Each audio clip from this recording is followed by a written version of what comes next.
Hello guys, welcome back to my channel Gargi's kitchen with Bengali food. আজ আমি আবার চলে এসেছি তোমাদের কাছে একটা নতুন রেসিপি নিয়ে। খুব গরম পড়েছে, তাই গরমের একটা উপযুক্ত রেসিপি নিয়ে তোমাদের কাছে চলে এসেছি।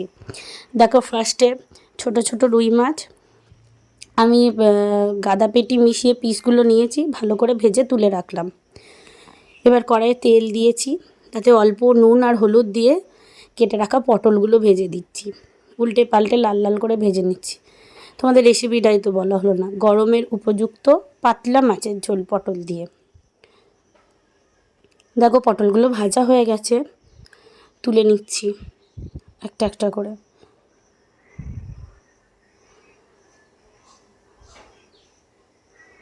দেখো, পটলগুলো তোলা হয়ে গেছে। এবার কড়াইয়ে তেল দিয়ে তাতে জিরে ফোড়ন দিয়ে দিয়েছি। এবার এক সাইডে নুন দিয়ে দিলাম। তোমরা তো জানো আমি ফোড়নে নুন দিই। এবার একটা মশলার পেস্ট তৈরি করে রেখেছিলাম, তোমাদের দেখানো হয়নি। পেস্টটার মধ্যে আছে আদা বাটা, কাঁচা লঙ্কা কুচি, জিরে ধনে গুঁড়ো আর লঙ্কার গুঁড়ো, খুব অল্প লঙ্কার গুঁড়ো, বেশি না। এবার ওই পেস্টটা ফোড়নের ওপর দিয়ে দিলাম, একটু কষিয়ে নিয়ে হলুদটাও দিয়ে দিলাম। নুনটা একটু কম হবে মনে হচ্ছে, আর একটু নুন দিয়ে দিলাম, কারণ আমাদের একটু আলুটা বেশি দিলাম। আমাদের একটু আলু খেতে ভালোবাসে তো সবাই। দেখো, আলুটা একটু বেশিই দিয়েছি, তোমরা আবার কিছু মনে করো না। এবার আলুটা হালকা ভেজে নিয়ে মশলার সঙ্গে পটলগুলো দিয়ে দিলাম। এবার খুব ভালো করে কষে নিচ্ছি।